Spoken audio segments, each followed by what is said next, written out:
देवदूत साजिले अग्निशम बाहिनी बन्या समय माँ और नवजात शिशु को नहीं घरे छाड़िले अग्निशम बाहिनी। जाजपुर दशरथपुर ब्लॉक गुंठुणीपड़ा गाँव में देखा मिली एपरी घटना। गाँव निरंजन दास भौणी तांकर शिशु कन्या को सुरक्षित भाव बन्या पानी को पार कर घरे छाड़ी अग्निशम बाहिनी। मेडिकल डिस्चार्ज होगा निज घर को केमिति जिबे से नहीं चिंतार पड़ता बेले अग्निशम कर्मचारी उभय माँ शिशु कन्या को बोट्रे बन्या पानी पार कर घरे छाड़ी। सुरेंद्र सामल रही जाजपुर प्रतिनिधि सूचना सहित। सुरेंद्र, पूरा घटना कौन? देखो मनोज, निहत भाव में आम कहीपर देवदूत साजिंट अग्निशम विभाग एवं उद्धारकारी दल। कारण ए समय जिते जाजपुर जिलार विभिन्न नदी जदिव विपद संकेत तले प्रभावित होती किंतु एबे भी अनेक गाँव में पानी जमी रही रास्ता उपर पानी चलुची जो जोगाजोग गोटे प्रकार विच्छिन्न होती।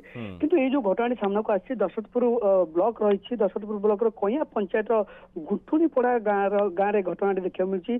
जो निरंजन दास भौणी 5 दिन पूर्व से गोटे जाजपुर मेडिकल शिशु कन्या जन्म देते आज जेहेतु से घर को फेरी किंतु घर को केमिति जीवे कारण जेहेतु घर जलबंदी चारिकर पानी रही बन्या पानी थिला तेणु शिशु कन्या को धरिकी से जीवा मुस्किल होता है। शेष में अग्निशम विभाग सुरक्षित भाव में उभय माँ और छुआ को माँ और नवजात शिशु कन्या को धरी नहीं घरे बन्या पानी क्रॉस करके घरे छाड़ी जहाँ नहीं बर्तमान समस्त बर्तमान चर्चार विषय पलटि। कारण ए समय जितेबाला सबुठी जो पूरा जलमग्न होती सबुठी पानी रही लोक मैंने उच्चा स्थान को आसुँच विभिन्न लोक फसी रही बेले उद्धार कराऊँच।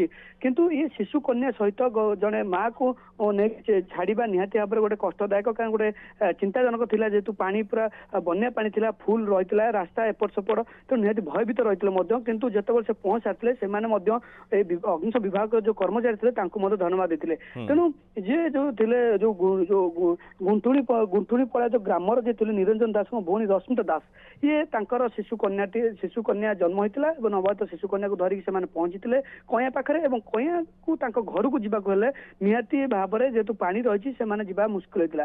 तेणु गोटे टीम नहीं सुरक्षित भाव में छाड़ा जेहेतु बर्तमान सुधा पानी भी एवं भी सुधा गाँव में रही अनेक गाँव में से गाँव में पानी रही गोटे भयभीत रही है जिते से छाड़ी सारी पिला तेणु निहाती भाव में ये गोटे देवदूत आम कहीपर। कारण ए समय माँ और छुआ को सुरक्षित भाव नहीं छड़ा जाइए।